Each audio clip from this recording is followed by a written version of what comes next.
got together that 4th of July day. That's when the land you're standing on became the U.S. of A. United we will stand, but divided we fall. One nation under God says it all.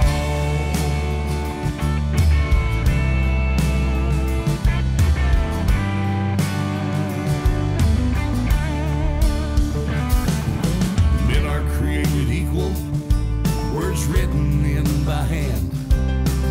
They all stand to fight when a cry for freedom rings. Freedom isn't free, it comes with a cost. One nation under God says it all. One nation under God says it all. This whole world's changing, it's changing every day. For the land of the free and the home of the brave. Stand up everybody, stand proud and tall. One nation under God says it all. Good evening and welcome to IITW Radio. It is 8/24/2018. Tonight in the studio we have Miss April Iser. We got a lot to cover, so we're just going to jump right in here. Hello, April. Hello, how are you? Oh, I'm doing good. You look like you got some sun. You got the whole glow thing going on. Oh, probably. I love to be outside. Let me turn up my headphones just a little bit. I'm old. I'm about half deaf. There we go. So how are you doing? How's the election going? It's going really well, to be honest. I can't wait till it's over. I'm like, the suspense is killing me. Yeah, you've only got, what, a week? Not even. Tuesday. Yeah, that's right, Tuesday. Tuesday. Is it 28th or the... Mm-hmm. Yep, Yeah, the that's 28th. right. And early Holy voting cow. ends tomorrow, the 25th. Yeah. So, you going to be winning this election? I hope so. That's the whole goal, right? I do too. Got a lot of people that are hoping you win. Good. So, any idea what the first thing you're going to change? Oh, that's always the hardest question. I mean, there's so many things to choose from. How do you choose the first thing? I mean, we're facing all of the flooding right now, and, you know, I had to wade through my yard to get to my truck to get here.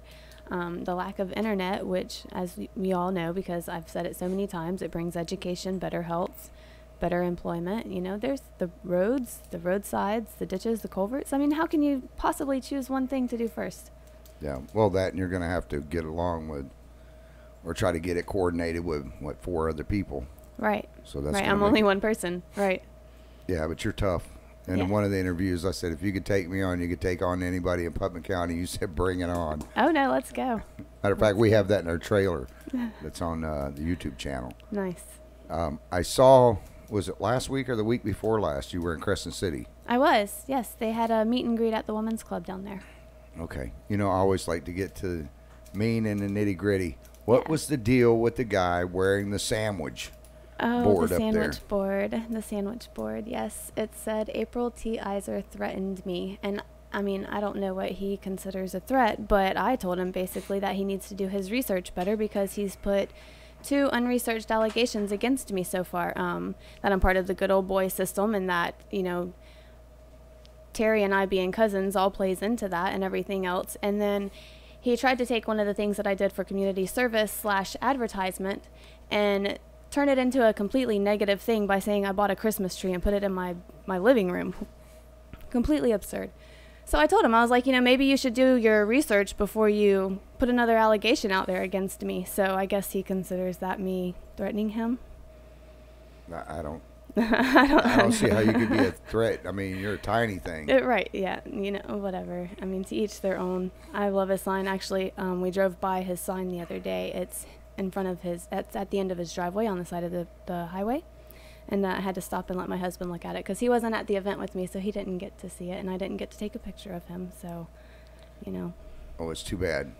I was trying to find somebody with a picture, but apparently nobody took a picture of him. No, I mean, it's just foolishness, honestly. It's childish. Yeah, that's kind of hard to decide. Are they going to take a picture of a pretty lady like you, or are they going to take a picture of somebody in a freaking sandwich board? Right. Well, I mean, if you do it professionally, I guess you could get away with it, but it kind of looks like a high school pep rally, hey, here we are kind of sign, you know? Yeah. Doesn't help any. I'd rather hear them do like you do and talk about the issues instead of sitting there, you know, slinging mud. And I've been, you know, I've watched a couple of the things and been to a couple of them, and it seems like they're more interested in slinging mud than they are getting to the actual issues at hand. Right. Well, I especially feel that in my race, the District 3 race. I feel like, you know, everyone is trying to take punches at each other, and they're not really trying to answer the questions that are being posed to them or anything else. I mean, I'm not here to take punches. I just sit back and let them do their thing. You know, I have 4 children. I learned a long time ago not to get involved in the bickering. Just let them do their thing and work it out, and you just sit over here in the peace. Yeah. Well, like you said, it's always been ran as pretty much a good old boy system in Putnam County all the way back, I guess, to the Civil War. Right. Well, I mean, that should show you how hard I'm fighting against the good old boy system. If I'm actually running against my cousin, that should tell you something. Yeah, and I've heard some people say, well, why is she, you know, this is a conspiracy thing, her and her cousin. I'm like, you guys are idiots, because why would she be running against her cousin if they were in cahoots? Right. Well, yeah, I mean, we would kind of split the vote there, so neither one of us would be very successful, I would think. Yeah, that would... But I don't know. If I ran against my sister or something, they would probably kick my butt and find me in a closet, beat the hell up or something. Well, that's never good. This week, I don't know if you saw the soup kitchen thing. I did. Up there. I did. For you people listening, I'll give you the quick Reader's Digest version of it. Had a man up there, Mr. David Yantz, in Interlaken. He was in Vietnam. He got sprayed with Agent Orange. He waits all these years. He finally gets a settlement last year from the government of $130,000. I think they should have paid $132,000. And myself, I think that's a far cry from what he deserves, or any military person deserves, especially being, you know, having to live with all the ailments and stuff that come from the Agent Orange. And Agent Orange, for you that don't know, it's a defoliant. They sprayed it on to wipe out all the vegetations so that they could see the enemy during the wars and stuff. But he takes this $130,000 or $138,000, some of it out of his own pocket, and he opens up a soup kitchen. Now the soup kitchen, I shouldn't say he opened it up. He opened up a new one because they outgrew their other one, which was started in 2011. So he goes in and he opens up his soup kitchen. Everything was fine during March, April, May, June. July comes along, and they tell him he's got to shut down his facility. And, you know, being that this country was founded on a soup kitchen, I think that's wrong. You know, the Pilgrims, like I said in their meeting up there, the Pilgrims and the Indians, the Pilgrims didn't know how to do jack diddly. And all of a sudden the Indians come in and teach them how to grow stuff. They all get together. They sit down in a meal, which we observe now as Thanksgiving. But this man is running, his name is Bud McInnes. Now, there's some names that other people have for him, and I'll just leave off the air tonight because I don't like cussing in front of the ladies. If you wasn't here, though, I'd probably be blasting his butt. I'm glad I'm here to keep you under control, Travis. Bud McInnes is running for school board. And the very kids, this soup kitchen feeds about 20 kids a day that come in there. And Interlaken is a small community. And these people are more concerned about their property values, not realizing that if they shut the soup kitchen down, their property values are going to drop even lower because people are going to have to revert to stealing, especially since there's, you know, 160-something people a day, almost 200 people a day that he feeds. And not just there, but I don't know if you knew it, but he drives all the way down to Pearson, all 4 corners of Putnam County, which includes going all the way over to Ocala and stuff. Right. But the very kids that he's supposed to be helping are some of the kids that are in the soup kitchen. And I myself personally, I don't think the guy should be on there. But that seems to be what politics is anymore. Well, I mean, you can look at it a couple of different ways. Okay, first off, we live in Putnam County, and I know when I spew the statistics and everything else, everyone thinks that I'm bashing Putnam County. But let me go ahead and tell you, I'm not bashing Putnam County. You have to face the facts. You have to accept the facts before you can actually change what we're facing right now and take it a different direction.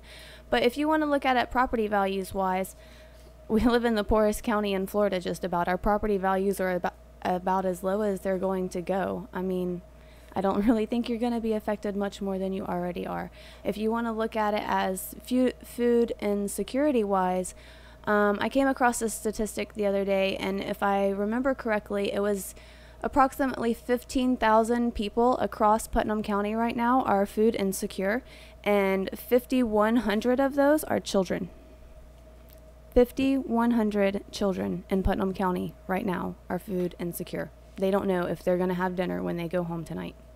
Oh, yeah. I see that all the time, you know. And in the soup kitchen, they provide a backpack program, too, for the kids. Right.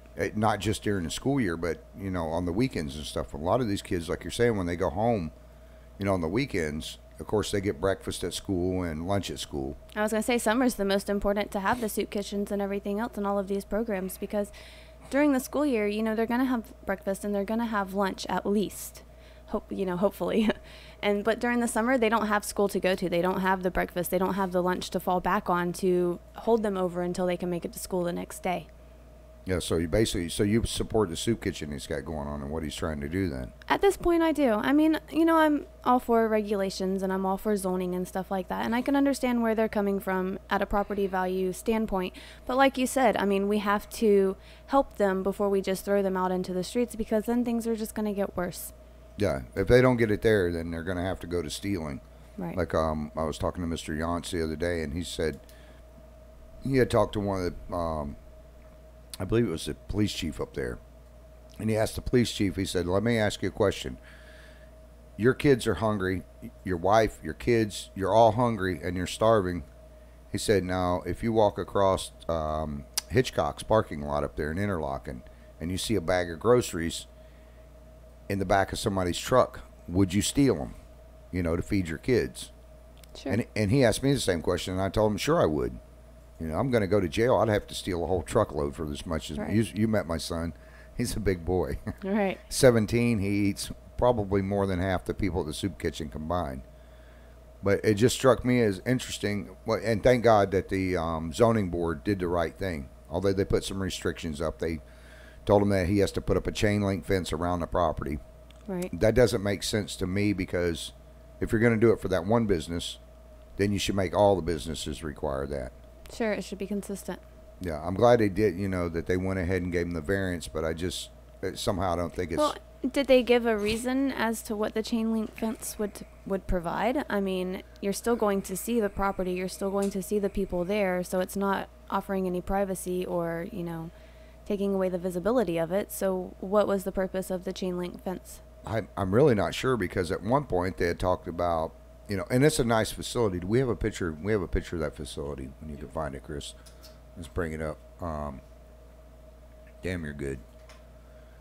Right there it is. And the outside of it's pretty nice. But if you guys look at it, I mean, it's all new inside. The thing's only been open since March, was it? March 25th. Oh, her mic's off. Because I was trying to keep the air noise down. Okay. March 25th. March 25th. How did you do that? You didn't even touch the soundboard. Okay, never mind. You have to show me that later. Anyways, the soup kitchen, they said they first wanted a stockade fence around it of 6 foot. Right. So, you know, I guess they didn't want people to see, you know, who's going in there. Maybe it was because they didn't want them to feel humiliated or whatever. Right. But then as the meeting went on, they said, well, somebody made the point, well, the soup kitchen is setting way up on a hill, so unless you put a 60-foot high fence there, they're going to still be able to see it. So their final conclusions, after they amended the amendment and amended that amendment, and then the final was, I think, the fourth amendment to it, they came up with a chain link fence, which is right at 4,000 linear feet. Right. And what you were saying before about getting residents to volunteer and stuff that the other, you know, in the past that I never heard any of the commissioners or any of the board or anything, code enforcement or anything say about when you were in here the one week you talked about getting people to volunteer. Right. Well, I mean, our whole job, every one of the jobs, they're all obsolete. I mean, it kind of defeats the purpose to have the job if you don't have the community support and you don't have the community volunteering. It's their home as well. It's not up to us to take care of everyone fully. It's not up to us to do everything. You have to help yourself before someone can help you, and it's the same for the community as well. Oh, well, now you have a soup kitchen that's back open. It's not supported by the government, the state, the local government, the city. Right. And it's all volunteers that have come together. And now I've had 3 fence companies call me, people calling up donating fence, businesses calling up asking if they can be drop-off points for canned goods. That's awesome. So what you were talking about the last time you were here, your idea of how to make it work is exactly what's initiated and exactly what is working. Right.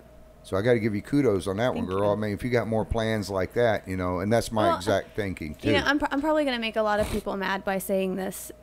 And, you know, I'm fully aware that everything it's going to take more than a day or a week or even a month to start seeing real changes, you know, if I were to be elected or anything. But, you know, people just, you have to be out there. You have to be a part of it because, like I said, I'm one person and it's not our job to take care of anyone else or anything like that. But they really are simple fixes. You just have to look at the basic picture. Like, what is it going to be? What is the bottom line? What is it going to take to make this work, to fix this, to turn it around, to do whatever we need to do? What is the bottom line solution?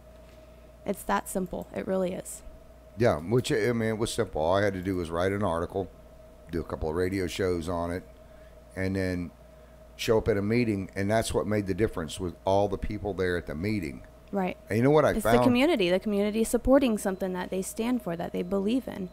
Yeah, and if you guys go back and look at go to the Putnam Way and watch the live feed that we did, there was only 2 gentlemen? It was just 2 gentlemen that were homeless, right? There was only one I remember actually said he was homeless. I was actually outside, so we had a hard time hearing outside. So. Yeah, there was one gentleman that him and his wife was living in a tent. Right. And the only reason he was homeless was not because he's a scumbucket or anything. Sure. He lost his job, couldn't find another one. He was working in Interlochen. And the job he had was, you know, because we're in a Porch County in the state, in the top 2 or 3 for like 6 years now. Right. The job that he had didn't pay him enough, but just to basically make his bills, and that was it.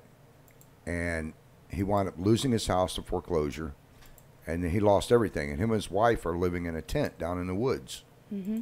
And he was in there, and he looked like he was fairly clean. He was talking to me outside about having... Well, they want to blend in. They don't want to stand out. They don't want people to know that they're homeless living in a tent. They want to be part of the everyday normal, if you want to call it normal, society.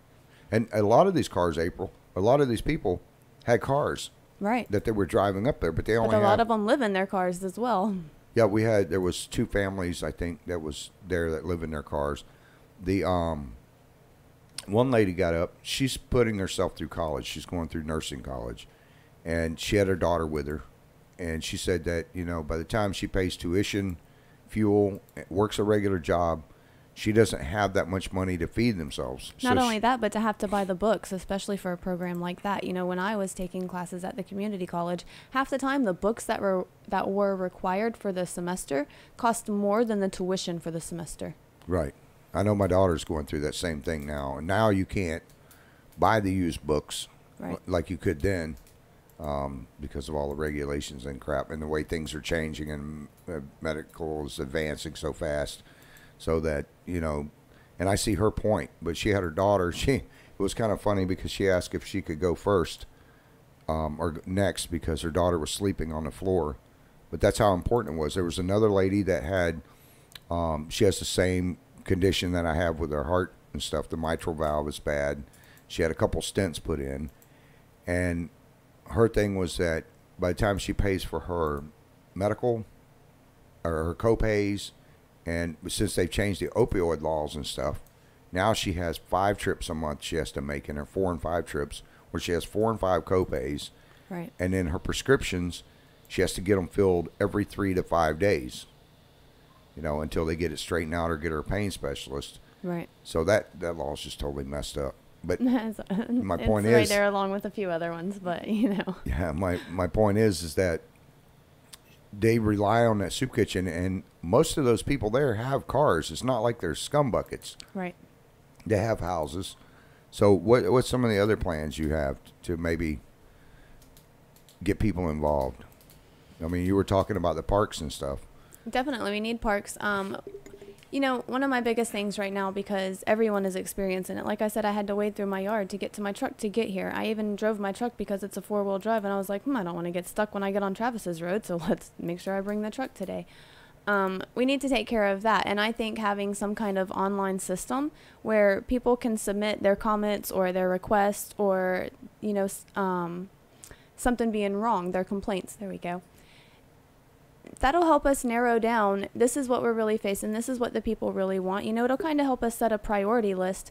Not only that, but it'll help us keep track of accountability also, because if these requests and stuff are coming in, they're documented. So you can't say, oh, I never heard from this person, I didn't get their phone call, I never got their message. It's all right there, it's documented. You can't say I didn't get anything because here it is.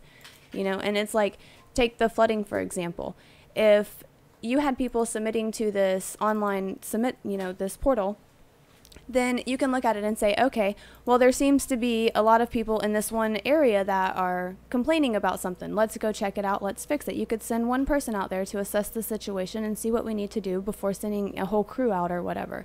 Because most of the time with the ditches and the culverts, which aren't being cleaned, aren't being maintained like they should be, it's one culvert or it's one part of the ditch that's holding up the rest of them. So if you're driving down the road and there's standing water and the ditches are overflowing, and then you get half a mile down the road and you're like, oh, look, these ditches are dry or half full, obviously there's something wrong in between there. So find that one spot and then work your way back from there. Yeah, that's a good idea. Now, after you were on the air last time, the one, I can't remember her name, the lady had written in about her stuff, and she said to tell you thank you that after you were on the air, I guess you pushed a few buttons with people by saying stuff, that they were right out the next day, and helped them. Good. I'm glad. Honestly, if nothing else comes from this election, at least I can use my loud mouth for good to get some things done if I don't win. Well, that was actually in the district that you're running for. Good. And awesome. Bill Pickens called me back when I called him. And that's the one complaint that I have with the county commissioners. When I call them up, and I know being in the news and on radio and a writer and everything, I'm one of the last people they want to call back. But right. Like with my concerns with my own personal road and where the studio's at and everything, I was going to say, you're still a resident. You're still a citizen of Putnam County. You should still have a voice. Yeah. I mean, a ton of roads in Putnam County are just crap. We've had this Better Place plan in sitting there for God knows how many years. Well, my husband and I were discussing that. I think it was yesterday. And we've been paying the Better Place Plan tax since 2002, so 16 years around about. And over half of our roads are still unpaved. And the last total I heard, we had 842 miles of dirt roads, of unpaved roads in Putnam County. So if that's over half, then we have 1,600 miles of paved roads. Okay, well, almost all of those 1,600 miles, like you said, are crap. And the others are unpaved and even worse. I mean, it's a nightmare driving down some of these roads. Not to mention the wear and tear that it's causing on your vehicle. So not only are you paying this tax over here, you have to turn around and pay vehicle maintenance costs on top of all of that because the roads are still crappy. Oh, yeah. I saw on the front end of your truck. It looks like you got something hanging down. Yeah, I have to get new little pins to put the guard back up. I think I've got some zip ties. Yeah. There, but I've had to do the same thing with my vehicle. I've had to replace on my son's Jeep. I've had to replace the front end twice on it now with new bushings and brushes and ball joints. Right. On my big truck, the F350, and that's expensive. Whether it's on a Jeep or any car, and you listen to half the cars. I mean, even if you're doing it yourself, then that's still time that you're having to take out of your day of doing other things that you have to replace all of these parts as well. Especially if it doesn't go according to plan, which we run into more often than not. Yeah, I've thought about going and buying my own tools to do it with. I have Bob over at Eastside Collision and Towing doing it for me. And he's like, every 6 or 8 months I'm in there, and he goes, like, I got a regular contract with you. I make his mortgage payment for him. Right. Well, and, one of the other ones is I drive an SUV and your son drives an SUV. So how many times has he had to replace the hinges, the hydraulics on his hatch because it starts to rattle and everything after a while? Oh yeah, just I've noticed the up over my center console there, up over top in my truck, it has the thing that has east, west, north, and south, and it has how much fuel mileage I've gotten. I've had to take that in 3 times to have it serviced in the last year because it keeps vibrating the chips out of the thing, and they have to keep pulling it out. Putting it all back together and then putting it back? Yeah, it's not the thing that the thing is shot out or anything. It's just the chips keep vibrating loose in it. All right. So what's your game plan for trying to get some of that stuff fixed? I mean, think obviously a lot of the Better Place plan isn't working. Obviously. I mean, if it was actually used properly and put towards what it's supposed to be put towards originally, then I think it would go a little bit better. Not to mention the fact that a lot of the roads are being laid with the knowledge that they're only going to last for a few years, and then we're going to have to turn around and either repair them or relay them or whatever the case may be. So that's ridiculous, because that's an extra cost to have to go through and redo what you've already done. But I think a lot of the services need to be privatized, honestly, like the roadside mowing, the ditches and the culverts, all of that stuff. Now, if you look driving down back where I live at and back where the studio and stuff is, you'll see the ditches are grown over. Right. You know, there's all kinds of crap in them. Right. And don't get me wrong. I mean, I love the natural look. I am all for having as little of an impact on nature as you can possibly have, but not at the expense of safety of others. You know, you have to be able to pull off of a road and know that you're not pulling out in front of someone because the grass was too high for you to see that there was oncoming traffic or anything crazy like that. I pulled a guy out the other night when I went to drop Chris off. His car's getting serviced right now. But this guy was driving down through there, and the way the barricades were set up, he went to pull off the side of the road, and he thought it was level grass, and it wasn't. It was a ditch. He went right over sideways in it, so I had to pull him out with my big truck. Right. Well, not only that, but when you have the standing water and you have the ditches overflowing onto the roads, you really don't know what's what. I mean, I have a picture on my phone. My husband and I drove, half a mile down our road and took a picture of the ditch overflowing onto the road. The ditch is 6 to 8 foot deep in the spot where I took the picture. And for that to be overflowing onto the road, like, that's just crazy. And for a ditch that deep and you not to be able to know where the edge of the road is, imagine if someone were to run off into that. Oh, yeah. Well, not only that, you also got the mosquito population, definitely. Which I've got to give them credit for that. The county's been, I mean, that truck's been buzzing around my house about once a week. But if you take the truck out of it, this is another place where community service and community programs can come into play. You know, they were talking about the Lift Putnam, the child trust tax or whatever it was. And there are a lot of simple things that you could do, such as the Ravine Gardens has their bat house program, where you go in and you make a bat house, you take it home and you hang it up. Why don't we have something like that for the community, for the county, where you come in and you have the younger generations come in and the older generations there to help them? They build bat houses that we hang all around the county. One bat eats thousands of mosquitoes a night.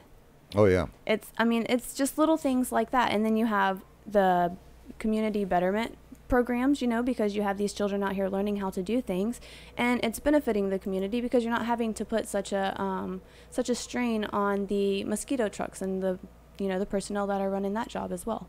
Yeah. Let me ask you what you think about community gardens. Oh, sure. You know, where I know there's, I believe the mayor had set up a small one over there, and then there was some conflict on if the city was going to pay for the water or the county. I think that's a very minimal amount to do. I mean, if water is your only concern, that's foolish, especially with as many food and secure people, you know, like we were just talking about, as we have in Putnam County.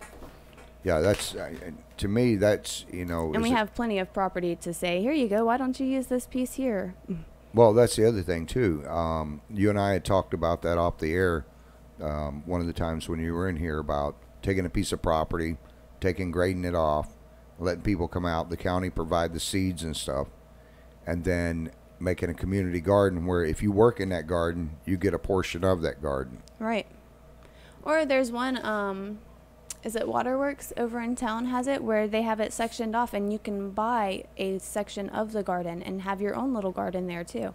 And they're relatively inexpensive when you're talking about growing an abundance of food in this small plot compared to going to the grocery store and spending $90 on 3 bags worth of goods from Walmart. Yeah. You also are big into gun rights. I am. For people, which, you know, I'd vote for you just for that. Well, you know, from a female's point of view, especially a 5'6", 610-pound female, it's my equalizer for a lot of things. You know, if I were to come and be confronted by a male trying to attack me, especially one that's much larger than I am, that's going to be my equalizer. There's no way I'm going to try and confront him physically. Now, we have one that, it's about, do we have, this is a video on it or a picture? It's a picture. Okay. Yeah, put this picture up. This young lady who was, where was she at? Doesn't really matter. She's driving down the road, okay, and this guy gets behind her. She passed the guy on her motorcycle, okay? I mean, she doesn't look like a big threat to anybody, but she passes the guy on the motorcycle. Him and his wife are in the car. He starts getting up on her rear end on her motorcycle.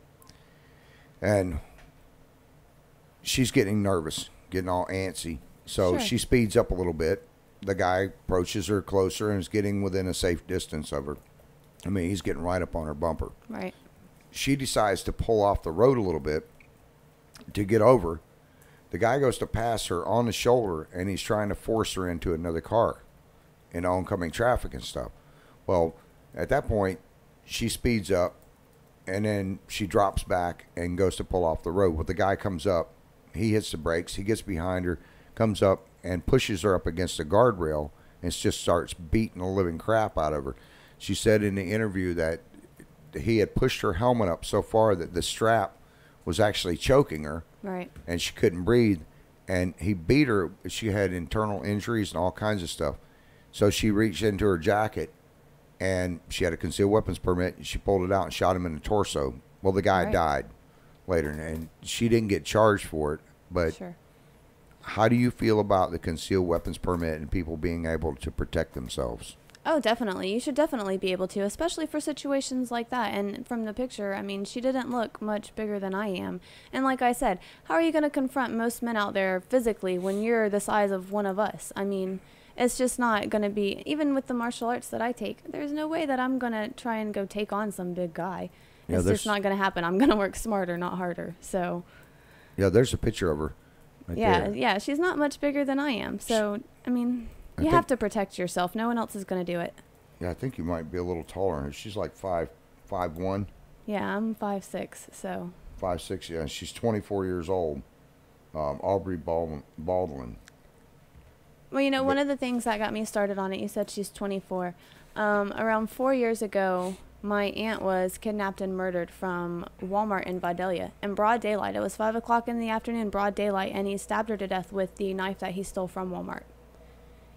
She didn't have her concealed carry. She didn't have a gun on her. She didn't any of that stuff. And, you know, things, you have to be able to protect yourself because, like I said, no one else is going to do it. And she was beautiful. She was a first grade teacher, had the best heart, you know, and she was not much bigger than I am. She was taller, but she was a skinny little thing. So there was no fight, you know, really there. You have to be able to protect yourself. Now, let me put you in a hot seat on this question.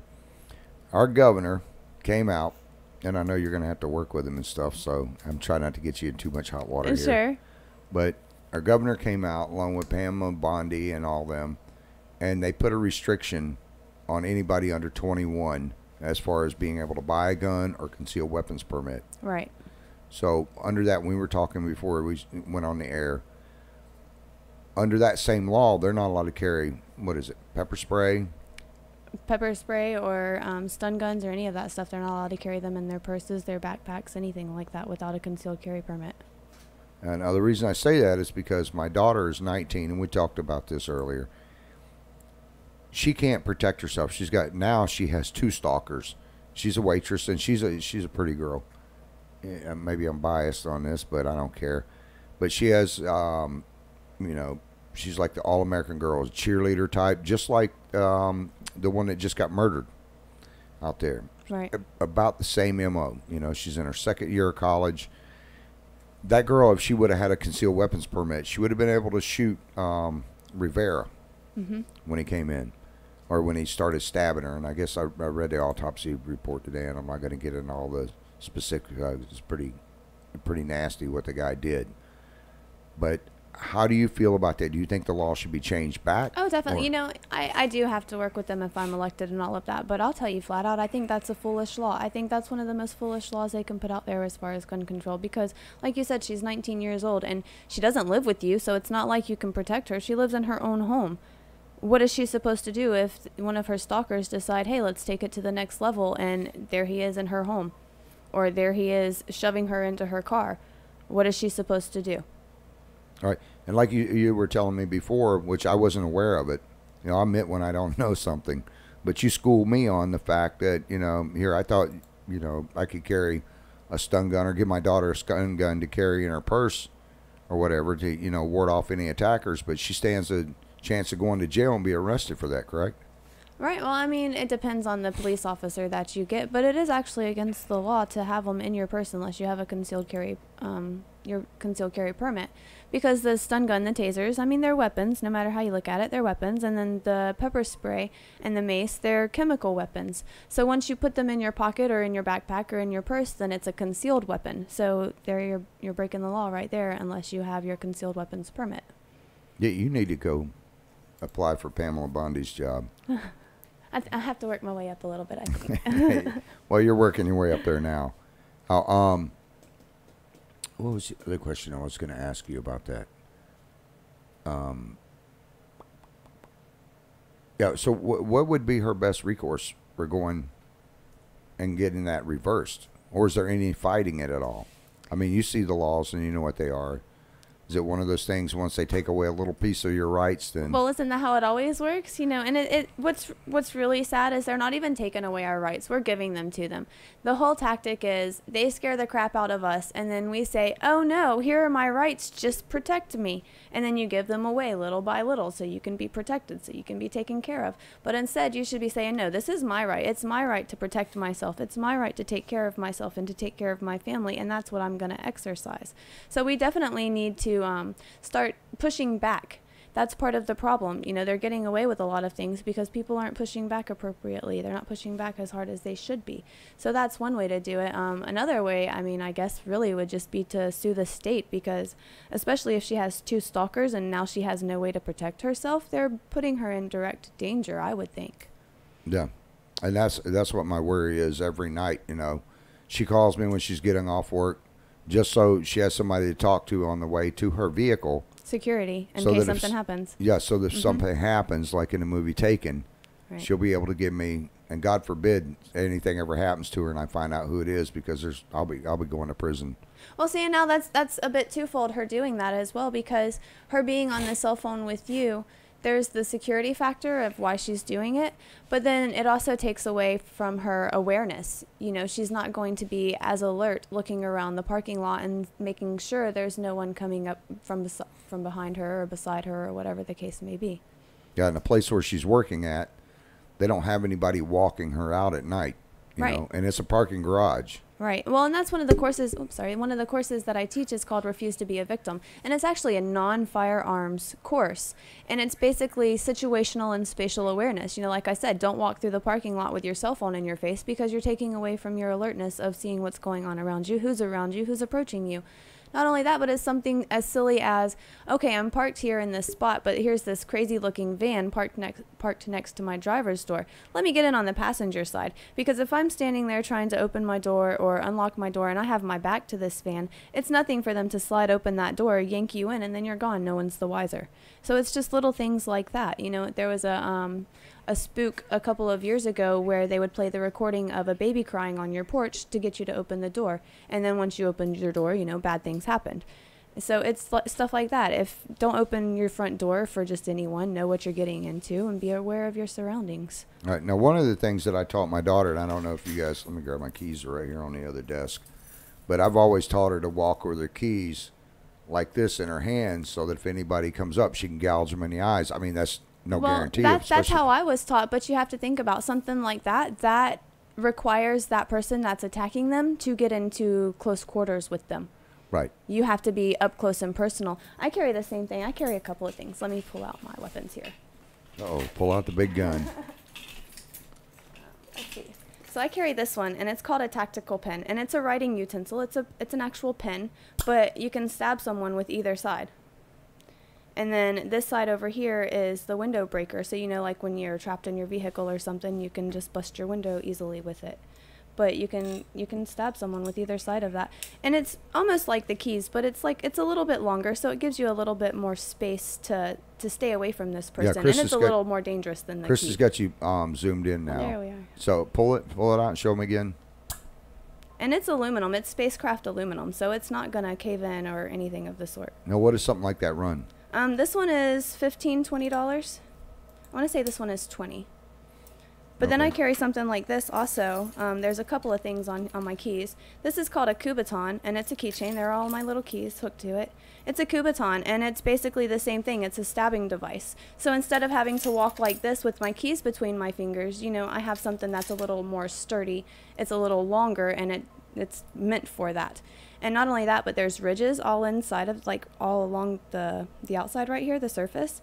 And those are DNA collectors. So if I have to stab someone, it's going to be collecting their DNA the entire time. So I can turn it into the police and say, here you go, take care of it. And then this one, I just got this one this past weekend when we did a knife fighting seminar. And it's called a Protec key. And it's more of like a pressure point thing. So if someone comes up behind you and grabs you, the bear hug or something, you just kind of dig it in and then dig backwards. And you get in between bones and veins and stuff like that and just dig it in and dig backwards. And it'll make them release you. So it's just little stuff like that. It's not too much better than the keys, but it's a little bit more security. Well, I know you pack heat too. So if any guys reading or listening to this, I wouldn't mess with her. Yeah. I've seen her gun. She scares the hell out of me, and I'm not afraid of anything. They're like my babies, honestly. Yeah. But no, those are good ideas. Now, that's some of the stuff you teach in your courses? Right. Okay. What are some of the other stuff that you teach? I mean, as far as firearms, you just don't go out there and, how long is it? Well, sure. one of the biggest things that I preach, because everyone's so excited to get their concealed carry permit and to be able to carry their firearm every day, everywhere they go, all of that stuff. And it is it's empowering, I'll say.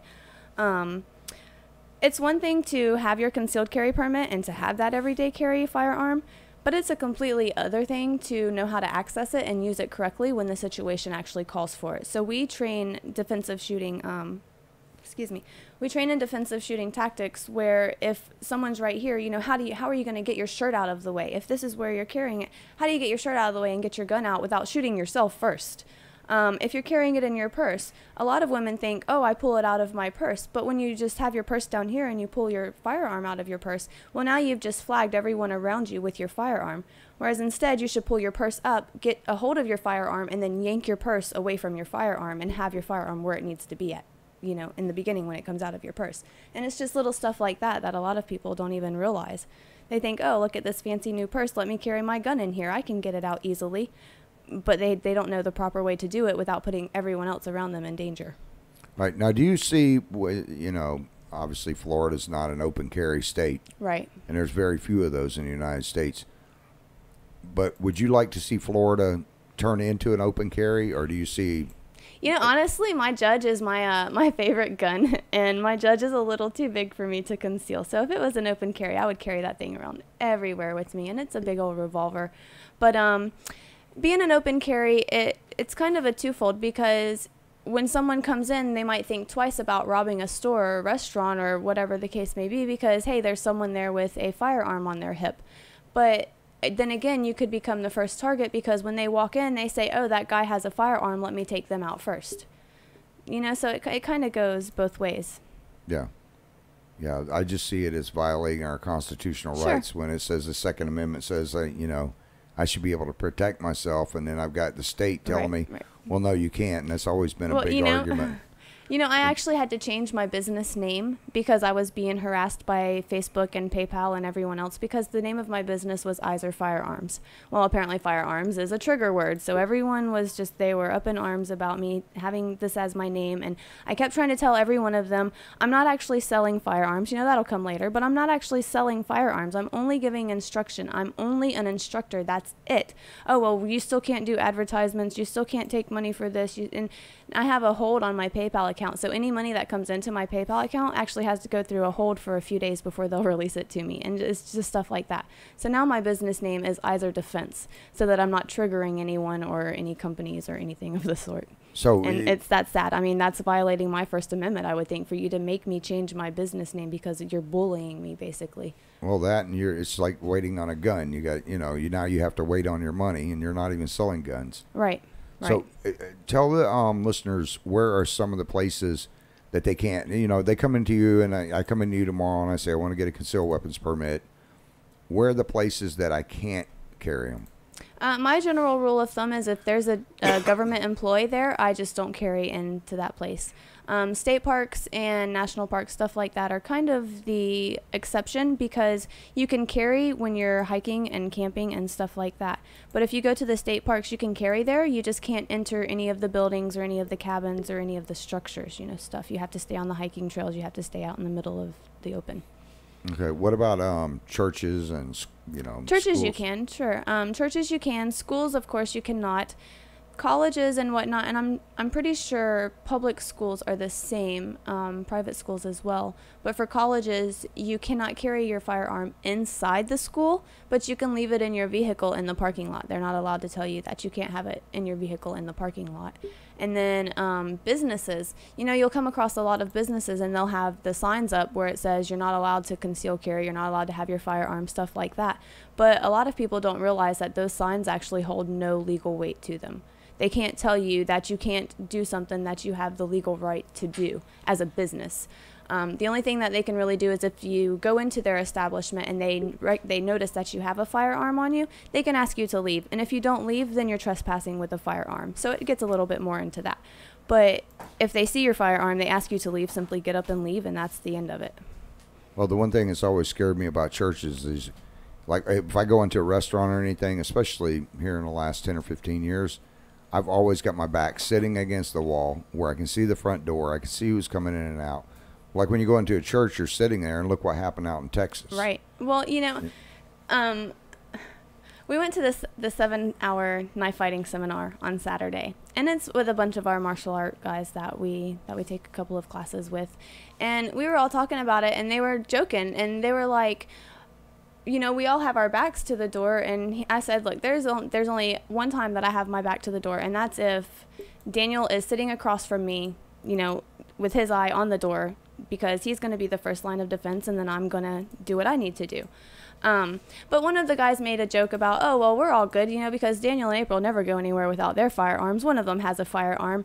And I was like, I'm the kind of person that even when I walk into my ballet class, I'm looking around going, okay, if someone comes in here, what am I going to do? And then I almost fell out because we were sitting at lunch during this conversation in the middle of this knife fighting seminar. And one of the guys looks over at me, and he's like this probably 6'4" military guy, and he's taking all of the martial arts classes that my husband and I are taking, plus the ones that we're not taking. And he looks over at me and he goes, yeah, I did ballet for 17 years.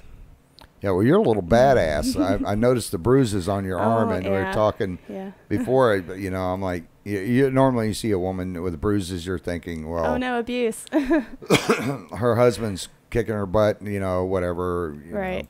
But we had talked over I think it was last week, when you had come back from the classes, and you said, oh my God, I'm so sore. Oh, my body hated me. My arms hated me. They hate me today. Yeah, but you're a little badass. You actually get in there and you're doing physical contact with these instructors and stuff. Right. You're not slowing down. I was the only female there too, so yeah. And everyone, and I've noticed when I go to my martial arts class, because I am tiny, I know that I'm a tiny person. And when I go, he'll say, okay, new partners, switch partners. And then everyone scatters. No one wants to be my partner. And then when they're my partner, they're like, oh, I'm afraid to hurt you. I don't want to hurt you. And I'm like, dude, let's go, because the bad guy's not going to say, oh, but I don't want to hurt you. His intent is going to be to hurt me, and I need to know how to defend against that. So let's go. Bring it on. Well, I don't want to spar with you. I don't need any more bruises. But I love it. You know, like I said, no one's going to protect me. I have to do it myself, and I'm a tiny person, so I have to know how to protect myself. Well, in some of these, and I know this about elections, but I'm a gun rights person, big time. But now, in your classes and stuff, do you actually teach martial arts, or do you bring in people that does? I've considered incorporating more self-defense into it. Right now, we just do defensive shooting. You know, your firearm is your main weapon, but as I train and get more advanced, I might introduce it a little bit later on. And we've talked about incorporating, you know, having teachers come in and teach stuff like that as well, just basic self-defense. Even if you have to pick up a stick and defend yourself with that, we're learning with eskrima sticks. You know, it's kind of like if you have your broomstick and you break it in half, you have your two sticks. It's basically that. Mm-hmm. So even something like that, if you have to, you know, I carry around a baton. I don't have it today, but I usually carry around one of the telescopic metal batons too. And then you use that basically the same way as you would the eskrima stick. So you train in that, but then you carry this other weapon over here that's going to be the same thing, but it's small enough you can carry it and conceal it. Well, I know you're a mother as well as a wife. If I was your kid, I would be scared to death. I mean, I bet your kids never give you any crap. Oh, no, they talk crap to me all the time. Are you kidding me? They're teenagers. Well, I have 2 teenagers and 2 toddlers, so they all have minds of their own. They all know better than mom and dad. You know, you can't tell them anything. But my main goal in life, no matter what I do, fail or succeed, my main goal in life is to teach my children to survive no matter what. That goal, I will succeed. You know, whether I fail or succeed in everything else, my children are going to know how to survive life no matter what. They hike, they camp. My 14-year-old is actually a firearms instructing apprentice. And she's only considered an apprentice because she's not 21, so we can't legally call her an instructor yet. But once she turns 21, then she'll automatically roll over into a firearms instructor. So I told her, I was like, look, you know, having these credentials and having this, you know, being an instructor, you're basically set up for life. You have a fallback job no matter what. So if you open your bakery that you want to do, or you go this route, or you go that route, and something happens, you can always pick it up and say, okay, well, I'm going to have a concealed carry class this weekend. Let's go. And then there's, you know, your backup plan, your extra income. Now, I know you've got to get out of here, and we're running out of time on your slot, but I got one other question to ask you here is the Guardian program. Mm-hmm. How do you feel about that as far as the kids in Putnam County? Oh, sure. I would love to be a volunteer, in all honesty. I mean, my children aren't in public school, but that doesn't mean I can't protect other children as well. I definitely think it should be here. I think our children should be protected, and I don't think someone should be allowed to ask how many people will be in each school or who the people will be or anything of the sort, because that takes away the element of surprise and then being able to protect the people. If someone goes in and says, okay, I know this many people are in this school with a firearm, those are the ones I'm going to look for first. And then once you take those out, then you know you have free range for the rest of the school. Yeah, we've only been in school for a couple of weeks now, and already there's been kids threatened. I mean, you know, people say it can't happen here. Right. But it's actually happening all the way around us. And most of the time it doesn't get put on the news because nobody physically got shot, you know. Right. And a lot of times it's kept out. But just in, where was that at? Flagler? Yeah, Marie. Was that in Flagler the other day, last week, when the kid got, was threatening to shoot up a school? He actually got taken into custody, yes. There was a gun they found on him. Yeah, it was a female, wasn't it? And then Ocala, we had, you know, guns couple days ago that were found in there. I mean, and then I watched some of these idiot congressmen and stuff that we have. I'm not going to say any names. I'm not going to give them any free press. But sitting there talking that, yeah, Elizabeth Warren. Okay, Miss Pocahontas. Woo, woo, woo, woo, woo. I want to see the DNA still. I've offered to send her a kit. But she's like, the teacher shouldn't have it, you know. And then had a guy last night, I can't remember if it was Fox or CNN, one of them saying that it's just a bunch of hype, that, you know, the teachers wouldn't really protect the kids because they'd be too busy running, and they don't feel that they might shoot up a couple of extra kids instead of protecting them. But every teacher that I've seen has put themselves in the line of fire. Well, how else are they going to protect the children? I mean, they're there in the school with them. They're in just as much danger as these children are. It's not like, oh, I'm a teacher, the bullets are just automatically going to go through me and straight to the children. I'm not even here. They're in just as much danger, and they should be allowed to protect themselves just as much as the next person. Okay. Nope. We're running out of time. So what do you want to tell people about this coming election Tuesday? Well, early voting ends tomorrow, Saturday, so you can do your mail-in ballots, you can do your early voting, all of that stuff. And the countywide election is Tuesday, so make sure that you vote for April District 3, Putnam County Commission. And a little bit important, make sure you turn your ballot over, because there are names and races on the back that a lot of people are missing because they don't realize they need to turn their ballots over.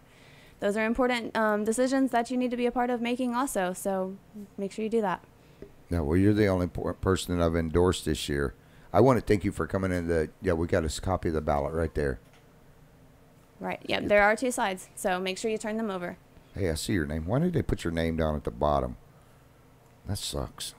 They should have had your name up on the top there. Because they're afraid of her. Yeah, I have saving the best for last. I'm pretty sure I've ruffled some feathers along my way. I'm not oblivious to that. Well, but that is kind of my point. I mean, like I said, if I'm not elected, that's okay too. But I've still done my best to bring to light all of the problems that Putnam County citizens are facing and all of the problems that we desperately need to be addressed. And the one last thing here.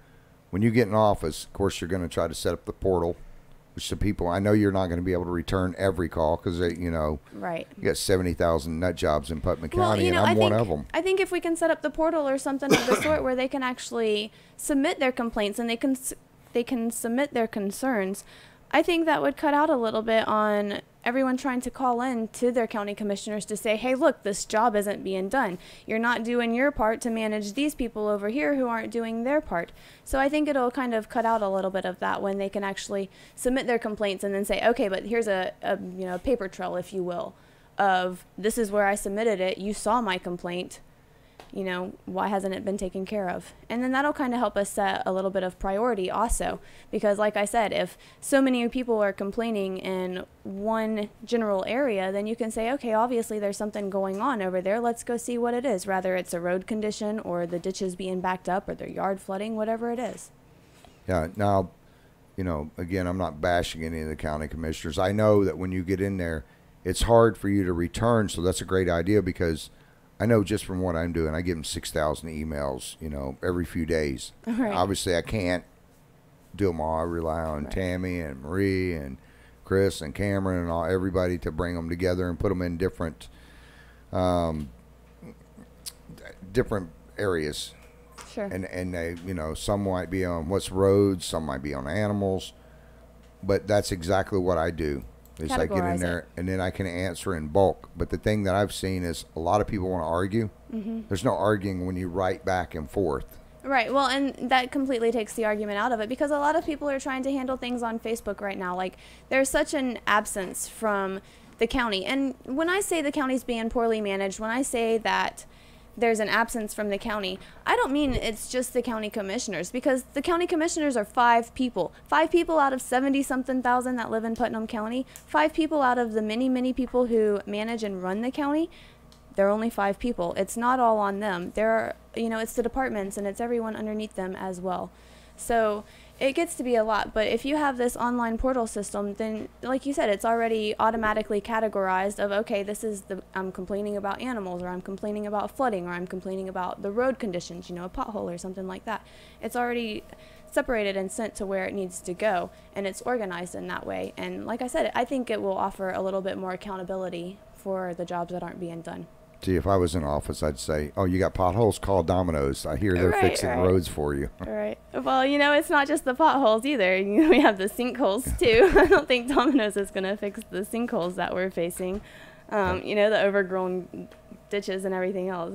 Domino's isn't going to fix that. Well, I hope and pray to God that you get in there on Tuesday.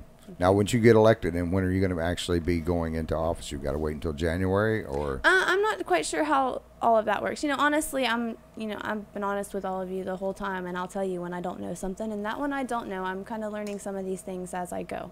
Yeah. So. The great thing I like about it is you're not a veteran politician or a veteran liar.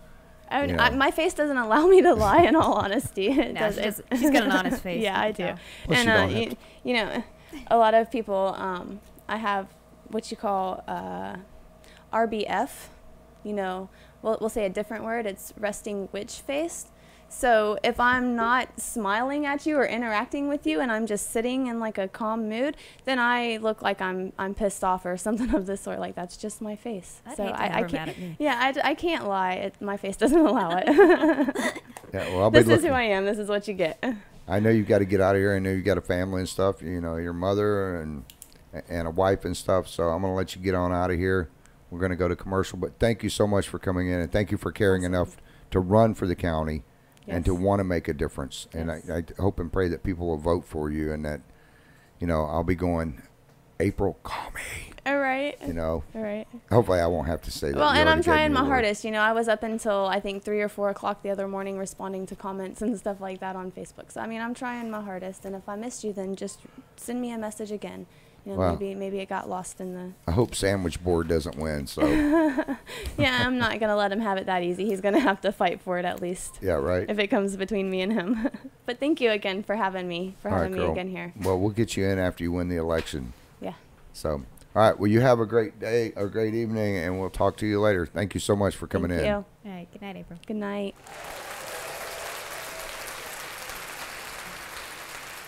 Okay, guys, that's you know. Besides, she's got the whole package thing going on, and I'm not talking about her looks. I'm talking about she cares about the community. She wants to make a difference. She's been in Putnam County. Her family's been in Putnam County for generations back, and she wants to see that things change, and that's what it's going to take. You know, and yes, we have, I mean, like Larry Harvey, you know, I like Larry. I mean, and I can see the points of the county commissioners not calling me back. I know that when you have a ton of work to do, as far as, you know, what you're supposed to be doing, you can't always make the calls back, and I understand that, so that's why I don't get on here and bash, you know, and I just do the whole call me Larry thing. But, you know, Bill Pickens, I like Bill Pickens, I like Chip Liable, I like Larry Harvey. The rest of them really never call me back, and I've never touched base with them.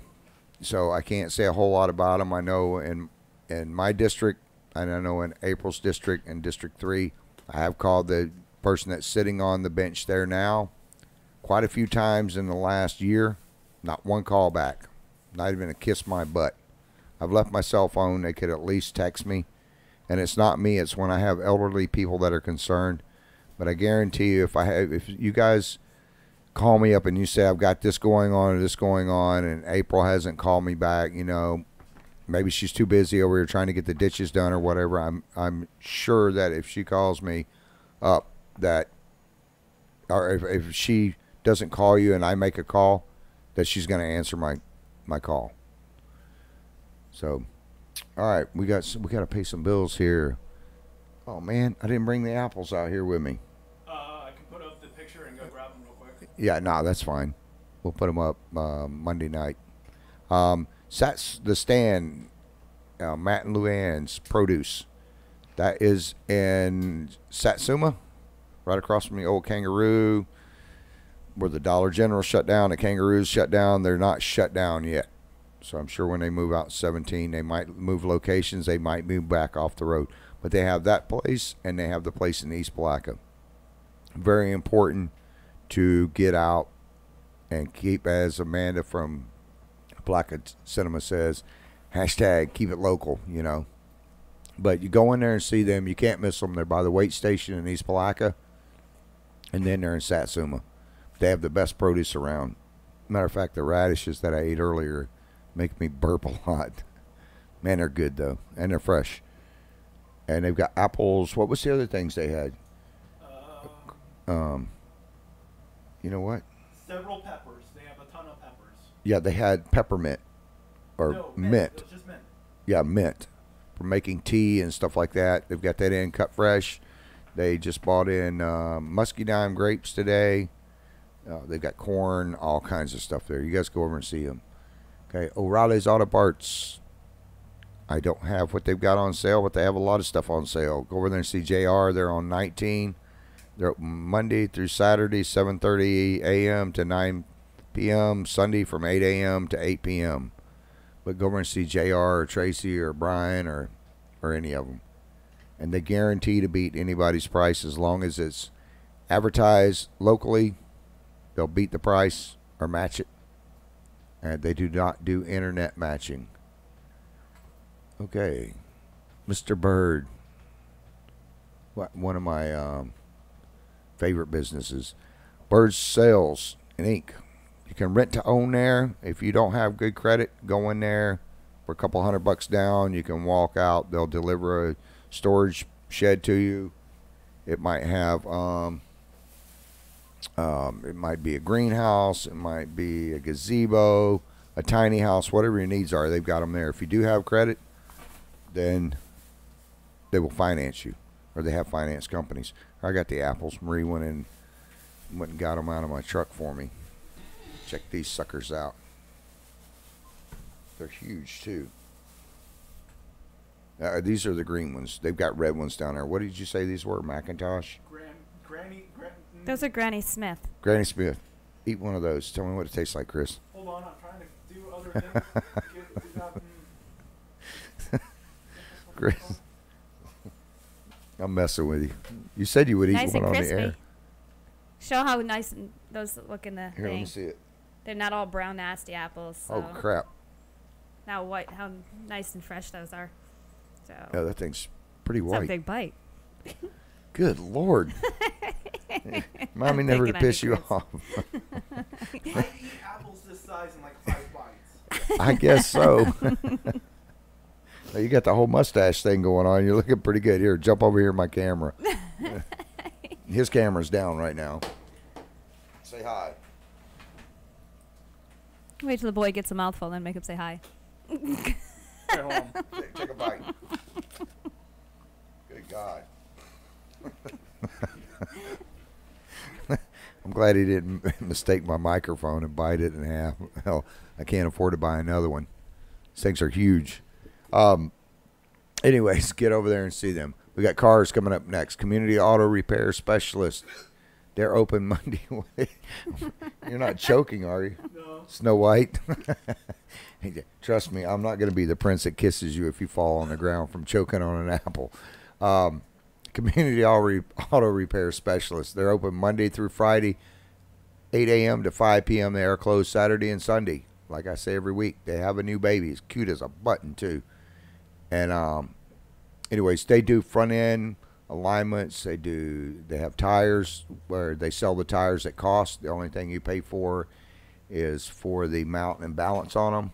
They have 3 locations, one at 3520 Krill. That's the one that people call me up and say, well, I can't find it. It looks like a big red barn. You can see in the picture there. It says Auto Barn. And they also have a place in Green Cove Springs, 1608 Ottawa Avenue. Green Cove and Advanced Auto Care. That one's in Gainesville. If you guys need the numbers, you can go back on YouTube. Remember to hit the subscribe button. Go back to YouTube and rewind it back. The time is about 8:30, usually when we do the ads. So go over and check them out, though. There's family-run business, and they do kick butt work. So basically about 40 minutes into the show. It doesn't go by time. Oh, We were okay. about 1 hour, 8 minutes in. Oh, really? It's been that long? Wow. Time flies. I just go by the... I guess I just got lost listening to April. I really enjoy speaking I don't know. with her. I've got 3 clocks here. I'm always looking around like a chicken with his neck broke. There it is. Chris pops them in and out. It just says 22 minutes and 12 seconds remaining. Well, there's how long we've been on for. Say it in English. Where my mouse is how long we have been on for. Okay, All that right, one who do we says got next? time remaining. Well, next week I'm going to try to take, well, I'll do it after the first because I've got some new camera equipment coming in after the first. And we'll show you guys what the inside of the studio looks like. It's quite complicated, and I don't know all the stuff that has to go on. Okay, Animal Health Care Center, Dr. Nagy and Dr. Smith. 2 of the best veterinarians that I know. I mean, you guys need to have your animals taken care of. Yeah, and the one thing I stress is dental cleaning on your animals. Take your finger, scrape the tartar off, give them milk bones. Well, I don't know about milk bones. I saw something where they were getting poisoned by milk bones. Anyways, get a toothbrush. They sell them there. They have big doggy toothbrushes, but They do digital x-rays, spaying and neutering, which is another important thing. Yeah, if you're not going to breed your animals, get them spayed, get them neutered. They do boarding if you have to go out of town. Do not leave little Fluffy there with 6 pounds of cat food, and a small litter box. You're going to come home, the cat's going to be fat, there's going to be crap all over the place. Board them over there. It's not that expensive. A lot cheaper than what you think, and your animals will be well taken care of while they're there. But their hours are Monday, Wednesday, and Fridays from 7:30 a.m. to 5 p.m. On Tuesdays and Thursdays, it is by appointment only. Remember that, Tuesdays and Thursdays, the 2 T's of the week, 5 p.m. to 7 p.m. And on Saturdays from 8 a.m. till noon, they are closed on Sundays. But get over there and see them. Like I tell everybody, they've saved my dog's life. I mean, they do, great work. Okay, who else we got? That's the last. That's the last one? No. For right now, yes, it is. So what stories we got? We heard something going on. I wanted to put Bob's up there. Do I? I got one more. I'm going to put Bob's up there. Hot Pocket Bob. You guys need to go over there and get some work done. And I added an extra commercial in here. But Bob over East Side Collision and Towing. He's a single dad trying to raise 2 kids. He does towing, custom paint work, collision work, mechanical work. The estimates are always free. And you can call Bob Baldwin. What's his number? I should know it by heart. 386-227-0003. How am I going to forget an easy number like that, especially when I talk to the guy a couple times a week? But you need something painted, motorcycles, cars. Go back and rewind this and then swell it up and look at those pictures. I mean, the guy does some kick butt work, and his prices are reasonable. It's not as much as you think it is to get your vehicle painted. You're not talking about $20,000 for this guy, although he'll put a $15,000-$20,000 paint job on your vehicle. Okay. So what do I got in the news tonight? Okay, let's do that bug one first. There's a disease called Cagus, and there's a parasite. This bug is known as the kissing bug. It's moving up from Mexico and South America, and please don't say that we need to build a wall for this thing, because it's going to fly right over it. This bug, at nighttime, it flies in. The CDC is asking all news and media to put this up, which I have yet to see it up.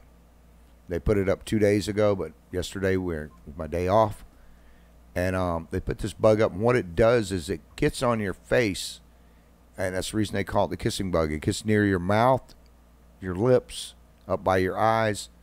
It sticks that rasping, piercing, sucking mouth part in it, and that's exactly what it's called. And then it sucks out blood, and then it defecates on your skin. If you wipe that doo-doo close by your mouth or whatever, you guys look at this bug. It's got some wild-looking wings on it, but it's black. It looks like a beetle. It's got like red around it. Looks like little tiger stripes on it. It's like orange and black. Yeah, the top of it looks like a spider, like a black widow with a fang. Around the edges of it, it looks like the great pumpkin going to come out and eat the crap out of somebody, like out of a horror flick. But anyways, once that bug bites you, then it will defecate on your skin right near, and it usually goes right to the spot where it bit. And when you go to wipe that off, what happens is the poop gets inside the sore, and it bites around the eyes and around the mouth areas. So, and once you wipe that, go to wipe your mouth, you feel like something bit you, and you go like this, and then you wipe it. There's a parasite inside of the fecal matter, and it gets in your skin, and it causes heart attacks, respiratory failure, intestinal complications, and intestinal complications. Most people, 30% of people die. It's called a silent killer.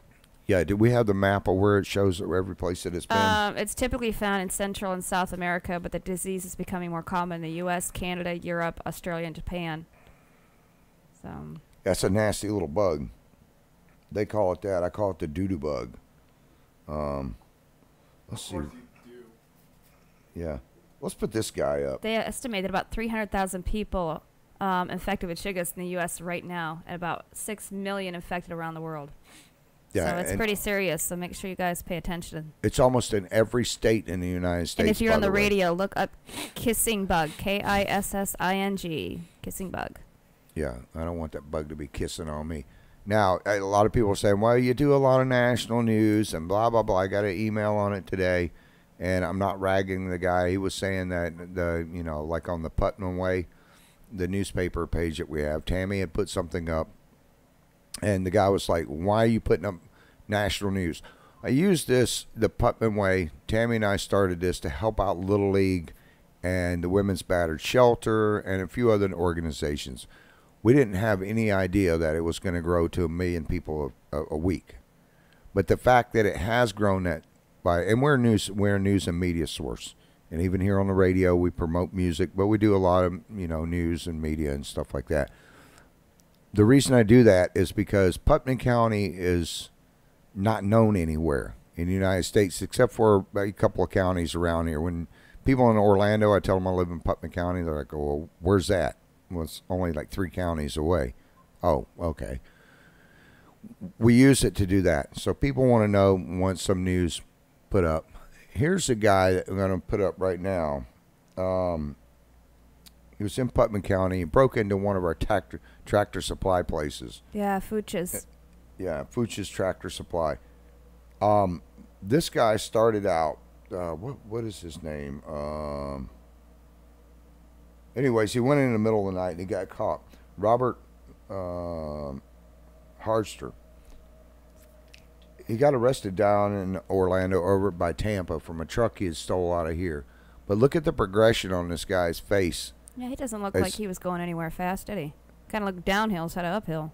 No, I mean, if you're going to be a criminal, I don't know why anybody would want to do this to themselves anyways, but he started out as a normal-looking Joe. Swing back over to the left there. He started out as a normal-looking Joe, and then he gets the tear drop on his eye. I doubt he killed anybody or wouldn't have been out the next year. So that was a blatant lie. And he started out with the one tattoo on his neck. Then he progressed. Then it came along against another year. All of a sudden, look at him. This guy looks like something that's, especially the one on the bottom right there. Like something you see in the Aztecs. Aztecs or the Great Pumpkin or Stephen King or something. But down, and then you get to the very bottom picture. Why in the hell you'd want to do this to yourself is beyond me. It's not cool, dude. It's not, very appealing. I'll say that as a lady, I'd kind of say, turn off. He would be the easiest guy in the world to describe, I know, right? Why would you want to commit a crime with all them tattoos? Well, hey, just look. All you can see is about, his ears and part of his face. The rest of him's all tattooed up. His nose is looks like a skull and a jack-o'-lantern. It's kind of messed up. Well, I know. I've talked to, a few officers, and they say that, and being a cop back in the day myself, it's the hardest thing to do is get people to recognize and remember what the person looked like. So when they walk in, he was about, he was Caucasian. He was between 5'5" and 6 foot. Had dark hair. Sunglasses, beady eyes. Or it was a black man. He was around between 5'5" and 6 foot tall. Light skinned black or dark skinned black person. Doesn't give you a whole lot to go on. But if you're going to be a criminal, don't do this. What did he look like? Dude, he looked like a freak. Look at his face. Tattoos everywhere, all over his face. What do you mean? Everywhere. He has a little bit of white left showing on his face, but his ears stick out like Curious George. And look at his lips. That doesn't stand out. Everybody in Putnam County's got that tattoo. Good grief, dude. Really? Well, he's got teeth on the side of his face, and then I don't know what that pointed stuff is. I don't know what he was going for anyway. What was the whole look he was going? Not zombie look, but. He just looks like a crappy version of Zombie Boy. Yeah. It's not even good tattoo work either. No, it's horrible. Dude, I don't know what you're going for, but you totally stink at it. So you need to rethink your whole design there. The best part of his whole face is the airplane that's riding up the middle of his nose. Yeah. But I'm not sure what that says under his lip. Can you zoom in on that? It looks like he's got some writing on there. I don't know. It needs to say joke. From my point of view, it looks like it might be F. So I'd hazard a guess it might be freedom. Oh my gosh. I don't know. It looks like dumbass to me. Yeah, I'm thinking that too. His neck is just a wall. Yeah. Good God. Dude, I've seen snakes that look better than you. F on his left cheekbone. I mean, that's just freaky. You know, maybe he's going for the whole Hollywood thing, you know? Yeah, go for the super freak look. Yeah, he's fitting into Hollywood well there, so they take everybody now. I don't know what the other tattoos are. I mean, I see a star and a teardrop, but, and I see What's like... in the middle of the nose? Looks like a freaking airplane. I don't know. It's messed up. All right, off this guy. This is best. That's got to be a lot have of nightmares, pain. like the worst tattoos ever. I don't need to see the worst tattoos ever. No, that's got to be a lot of pain. Okay, let's see. This one I like. Let me see if I can get this one pulled up. The headbutting Ocala woman, just right across the river from us. That one there. Right there. Yep. Yeah, there we go. In the red and This is a funny story. white suit. That girl got some gall coming back. I'll let you tell that one, Okay. Travis. Now, this is an Ocala woman, and this was off of what station did we pull this one off of? I want to make sure I give them credit here. Oh, It's all the way at the top. Let me go back down here. It just says by staff report. It's all the way at the top, above the ad. Village News. Yes. Okay, yeah, this one came out of the Village News. An Ocala woman was arrested Monday after 2 verbal altercations at her former place of employment. When deputies arrived at customer-driven staffing at 2125 Southwest Highway 484, a sheriff's lieutenant had already had the first verbal altercation under control. A woman at the business said that she didn't want to have the ex-employee trespassed, which is 18-year-old Kashanda K. Wood. She didn't want to have her trespassed at the business, and she asked the other employees to give her a ride, another employee to give her a ride, you know, home or anywhere but there. About a quarter of a mile past the place, the girl gets out of the car, walks back to the business. It says then she came back to the business and began causing a disturbance by yelling and cussing. A sheriff's office report states.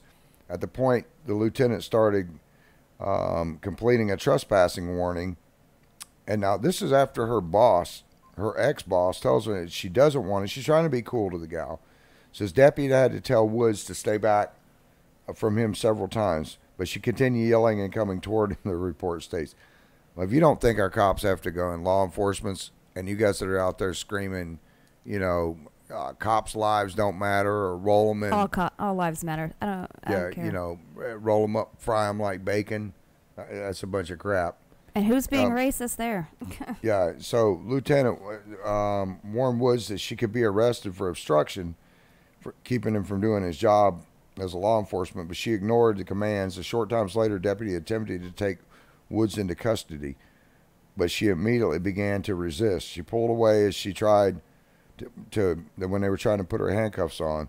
The report stated that she stomped on the deputy's right foot and then attempted to kick him several times. After the deputies eventually got Woods in handcuffs, she lunged at the same deputy in an aggressive manner and headbutted him, striking him in the face, the report says.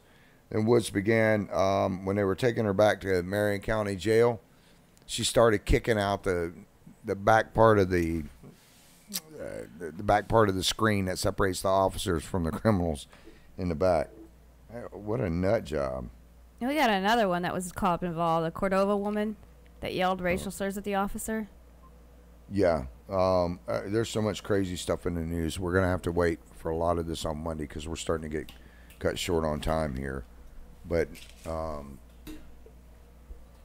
we had... She's right up there. That one? No. Up, over, the other way. You're on the left. There you go, above that one. Oh, that was the woman from Palatka, not that one, right? The one above it. Oh, this chick is a freak. Yeah, this is the from Memphis. Yeah, go ahead and I'll let you do this one. Okay. This one, the Cordova woman, this is out of Fox 13. It says, Cordova woman yelled racial slurs at officer, punched him in the face, police say. In Cordova, Tennessee, she's accused of punching an officer in the face before yelling racial slurs at him. after being arrested Sunday. Police said Dana Vela, 33, was involved in a car crash in the intersection of Cordova Road and North Germantown Parkway around 3:30 p.m. She was visibly hysterical and said that officers said no one involved complained of any injuries, but the man told police that it was her that hit him in the crash. Said she was detained under suspicion of a DUI, but she managed to escape from her handcuffs and attempted to escape the squad car. As an officer opened the door to get her back inside, police said Vela punched one of the officers in the face with the metal handcuffs still on her wrist, while yelling racial slurs and profane language at them. She was charged with DUI, public intoxication, assault, reckless driving, and resisting arrest. Now, go figure. Really? So. Yeah. The one thing I'm going to say, that we'll cut that off there for the night with the news and stuff. The one thing that has happened over the week, we had a man that died in Hawthorne. He was ran over by a semi riding his bike at 3 a.m. in the morning, but semi ran him over. I guess the semi drifted over to his lane. But there's been many hit and runs lately. You guys watch out for the bicycles on the road. The skateboarders, people that are in the bike paths. Just be aware. Don't text. You young kids, put the phones down when you're driving. Don't text and drive. Don't be looking on Spotify or anything about, what's on your phone. It's not important. It can wait 10 minutes to get to your destination. Wear your seatbelts. Pay attention. Don't be looking down at the radios and worrying about what song's coming on next. We had a bad accident the other night. Actually, a few bad accidents that have happened here in the last few days. You guys just, be careful. I mean, common sense. Watch where you're going. We had motorcycles this week. We've had cars. It seems like there's never a shortage of things for us to report on as far as wrecks and cars. When we put stuff up, it's not to get a news story, but it's to let you guys know and keep you informed so you can stay out of the area so that your, first responders and stuff can do their jobs. We also, speaking of first responders, we still have the water drive going on at both Hitchcocks, the one in East Palatka, the one in Interlachen, Miss Joanne and Miss Mary out in Interlachen, Joanne over to East Palatka, and also Miss Mary over Save-A-Lot. Make sure you support our local firefighters for the quench of the thirst. Go in there. They'll ask if you want to buy a case of water. Just all you got to do is pay for it right there. It's only a couple dollars. And we'll make sure it gets to the firefighters. You don't even have to carry it home. You don't have to drive it and drop it off. Snack crackers, Slim Jims, beef jerkies, any of that stuff. Support your local firefighters. And I want to thank Bruce over at Tom's AC Air Conditioning. He's putting in a system. Interlachen, yes. Yeah, he's putting in an AC unit over there at Station 6 in East Palatka. They've been running off of window units for God knows how long now.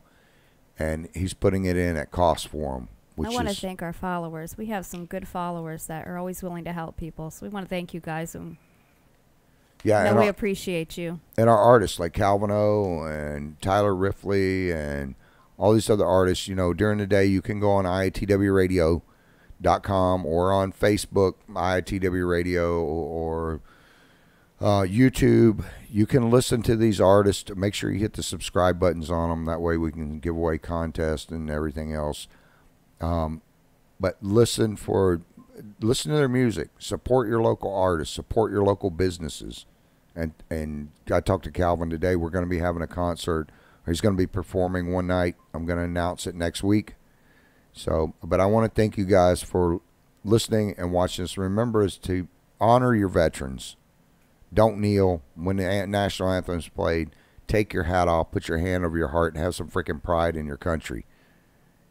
But you guys want to check us out. If you want to catch up on news, you can go to the THE Putnam, Putnam Way, WAY, on Facebook.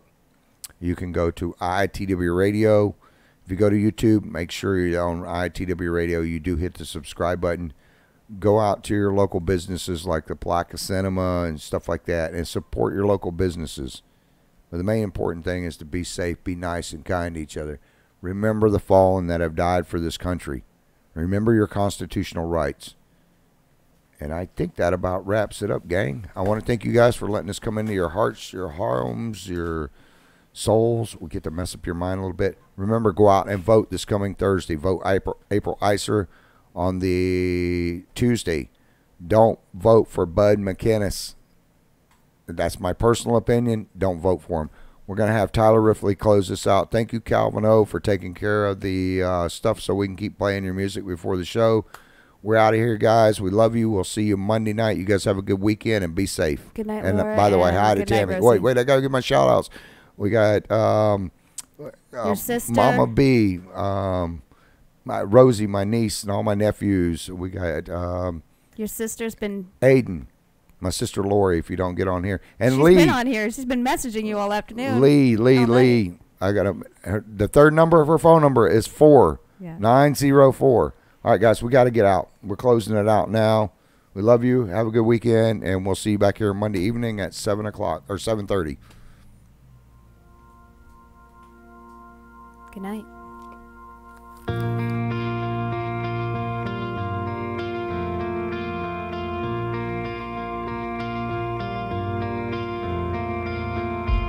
Sunset lights come on, bleachers packed, worries gone.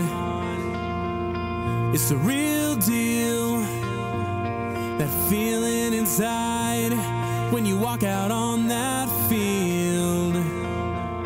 You got the heart of a champion, don't you know?